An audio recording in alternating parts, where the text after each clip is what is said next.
Hello everyone. तो आज हम लोग पढ़ेंगे क्लास 11th का chapter number 1, the living word. ये वैसे तो बहुत ही बेसिक चैप्टर है, बट बड़ी बड़ी चीज़ें पढ़ने से पहले हम एक बेसिक चीज़ से स्टार्ट करें और एक कॉन्सेप्ट को समझें, वो चीज़ बहुत इम्पॉर्टेंट है। ठीक है, तो द लिविंग वर्ड में बेसिकली क्या है कि मतलब जैसे आपको नाम से ही समझ में आ रहा है कि हम लिविंग ऑर्गेनिजम्स की बात कर रहे हैं। तो एक लिविंग ऑर्गेनिज्म को आप कैसे पहचान पाओगे?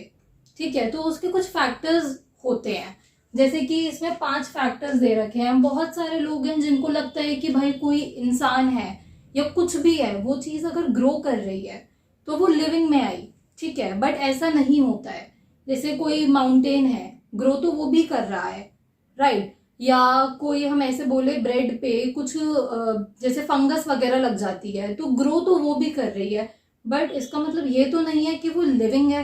ठीक है, तो growth, reproduction, metabolism, cellular organization and consciousness, ये 5 फैक्टर्स होते हैं बेसिकली, जिनको हम कंसीडरेशन में लेते हैं कि हाँ कि कोई चीज लिविंग है या नॉन लिविंग है। ठीक है, तो जैसे कि ग्रोथ के बारे में बात करी, तो ये किसी भी लिविंग ऑर्गेनिज्म का कैरेक्टरिस्टिक फीचर है कि हाँ अगर लिविंग है तो वो ग्रो करेगा, बट ऐसा नहीं है कि कोई नॉन लिविंग चीज है तो वो ग्रो नहीं कर सकती। तो इसको हम बोलेंगे कैरेक्टरिस्टिक फीचर। मतलब कि कैरेक्टरिस्टिक फीचर का मतलब क्या हुआ कि हम इसके डिपेंडेंसी पे नहीं बोल सकते हैं कि हाँ ये चीज लिविंग है या नहीं है। हाँ, ये हर एक लिविंग ऑर्गेनिज्म का कैरेक्टरिस्टिक होता है, बट इस पर्टिकुलर कैरेक्टरिस्टिक पे हम ये नहीं बोल सकते कि ये चीज लिविंग है या नॉन लिविंग है। ठीक है, जैसे कि मैंने अभी अभी आप लोगों को एग्जांपल दिया। ओके, अब सेकंड इज रिप्रोडक्शन। अच्छा ठीक है, अब रिप्रोडक्शन भी बहुत सारे लोगों को लगता है कि भाई जो लिविंग ऑर्गेनिजम्स हैं वो रिप्रोडक्शन करते हैं, it's a characteristic feature, but it's only a characteristic feature. ठीक है, ऐसा नहीं है कि अगर कोई रिप्रोडक्शन नहीं कर रहा है तो वो नॉन लिविंग हो गया। जैसे कि अगर हम बात करें म्यूल, जो कि खच्चर होता है, ठीक है, जो उसका हाइब्रिड है हॉर्स का और गधे का। ठीक है, जो हाइब्रिड है तो वो क्या है कि वो रिप्रोडक्शन नहीं कर सकता है आगे। तो इसका मतलब ये नहीं है कि वो नॉन लिविंग ऑर्गेनिज्म है, वो भी लिविंग है। ठीक है, जैसे कि कुछ वर्कर बीज होती हैं, वो भी इनफर्टाइल होती हैं। ठीक है, तो इसका मतलब ये नहीं है कि वो लिविंग नहीं है, वो नॉन लिविंग है, वो लिविंग ही है। ठीक है, तो ऐसे ही और कुछ कपल्स भी आप लोगों ने देखे होंगे, मतलब केसेस सुने होंगे ऐसे कि ये जो फीमेल है या ये जो मेल है वो इनफर्टाइल है, मतलब कि रिप्रोडक्शन नहीं कर सकता। ठीक है, तो इट दैट डजेंट मीन कि वो नॉन लिविंग पर्सन है। ऑब्वियसली वो भी लिविंग ही है, वो भी ह्यूमन बीइंग ही है, बट वो बस रिप्रोडक्शन नहीं कर सकता है।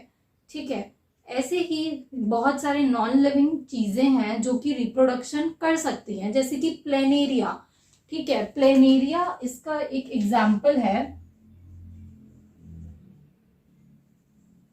जो कि रिप्रोडक्शन करता है बाय रीजनरेशन। ठीक है, जो कि रिप्रोडक्शन करता है बाय रीजनरेशन। ठीक है, कि हम उसका एक पार्ट काट दें अगर, तो वो दोबारा से ग्रो हो जाता है पूरा का पूरा। और यहीं पे सेम ऐसे जो यूनिसेलुलर ऑर्गेनिजम्स होते हैं, यूनिसेलुलर ऑर्गेनिजम्स जैसे कि एल्गे हो गया या अमीबा हो गया, तो ये लोग क्या होता है ना कि ये लोग का कोई डिस्टिंक्ट फीचर नहीं होता, यूनिसेलुलर हैं। ठीक है, कोई ज्यादा डिवीजन ऑफ लेबर नहीं है इन लोगों में। तो क्या है कि ज्यादा वो नहीं कर पाते हैं, कि इनमें पता ही नहीं चल पाता है कि ग्रोथ हो रही है कि रिप्रोडक्शन हो रहा है, क्योंकि ये अपनी ग्रोथ को ही रिप्रोडक्शन होना मानते हैं। कि जैसे एक सेल है, एक सेल से 2 सेल बना, 2 से 4 बने, 4 से 8 बना। ठीक है, तो ये उसी को अपना रिप्रोडक्शन होना मानते हैं। ठीक है, तो इसमें जो यूनिसेलुलर ऑर्गेनिजम्स होते हैं उन दोनों के लिए ये जो होता है वो सेम ही होता है, उनके लिए कुछ अलग नहीं होता है। बट जैसे हम लोग हैं, ठीक है, तो हम लोग जो मल्टी सेलुलर ऑर्गेनिजम्स हैं, उनके लिए ग्रोथ का मतलब क्या है कि छोटा बेबी है वो बड़ा हो गया है तो वो ग्रोथ हो गई, और रिप्रोडक्शन मीन्स जो, ठीक है, वो, तो ये दोनों अलग अलग चीजें हैं। Third is metabolism. Metabolism means कि जो हमारी बॉडी में डेली की मेटाबॉलिक रिएक्शंस होती हैं, ठीक है, बहुत सारे प्रोसेसेस होते हैं, जैसे कि रेस्पिरेशन हो गया, ट्रांसपोर्टेशन हो गया और ब्रीथिंग हो गई, ये सब जो होता है वो मेटाबॉलिज्म के अंदर आता है। सर्कुलेशन हो गया ऑफ ब्लड, ठीक है। तो ये सारे जो मेटाबॉलिज्म्स होते हैं वो आते हैं इसके अंदर, मेटाबॉलिज्म के अंदर। तो ये एक डिफाइनिंग प्रॉपर्टी है लिविंग ऑर्गेनिज्म की। अगर कोई पर्सन, मतलब अगर कोई भी चीज वो लिविंग है तो ही उसके अंदर ये मेटाबॉलिज्म्स होंगे, वरना नहीं होंगे, ठीक है। फोर्थ है cellular organization. Cellular organization means कि एक सेल है, एक सेल से बंच ऑफ सेल बना, फिर उससे टिश्यू बना, फिर ऑर्गन बना, फिर ऑर्गन सिस्टम बना, ठीक है, और बहुत सारे ऑर्गन सिस्टम बना के एक ऑर्गेनिज्म बना। तो ये जो सेलुलर ऑर्गेनाइजेशन होती है ये भी लिविंग ऑर्गेनिज्म की ही होती है, सिर्फ नॉन लिविंग की नहीं होती है सेल्स, ठीक है। तो ये भी एक डिफाइनिंग प्रॉपर्टी है। Fifth is consciousness. Consciousness means, जैसे कि आप लोगों ने प्लांट में सुना होगा कि अगर किसी भी प्लांट पे सनलाइट पड़ती है आके, राइट, किसी भी प्लांट पे आके सनलाइट अगर पड़ती है तो वो उसी की डायरेक्शन में ग्रो होता है, उसको रिस्पॉन्ड करता है, उसमें थोड़ी सी कॉन्शियसनेस है। फोटो पीरियोडिज्म इसी का एग्जाम्पल है कॉन्शियसनेस का। हम किसी चीज के लिए कॉन्शियस हैं कि हाँ हमें चोट लग जाएगी, हमने अगर बहुत ज्यादा गर्म कोई चीज है उसको छू लिया तो हमें चोट लग जाएगी, हम लोग कॉन्शियस हैं, ठीक है। तो ये कॉन्शियसनेस जो है ये भी एक लिविंग डिफाइनिंग प्रॉपर्टी है कि हाँ अगर किसी में कॉन्शियसनेस है तो वो लिविंग है। बट जैसे कि सेल्फ कॉन्शियसनेस, ये जो मैंने अभी एग्जांपल दिया कि हम ये चीज गर्म है, हम इसे टच कर लेंगे तो हमें हमारा हाथ जल जाएगा, हमें चोट लग जाएगी, हमें ये चीज नहीं करना चाहिए। तो ये जो सेल्फ कॉन्शियसनेस होती है वो सिर्फ ह्यूमन बींग्स में ही होती है, एनिमल्स में बहुत कम होती है। जैसे कि कोई बिजली का तार है, हमें पता है कि हम बिजली के तार को अगर टच कर लेंगे तो हमें करंट लग सकता है, बट जो मॉन्की है उसको थोड़ा ना पता है, वो तो कभी भी किसी पे भी हाथ पैर मारता है, ठीक है। तो उसके अंदर सेल्फ कॉन्शियसनेस हमसे कम है।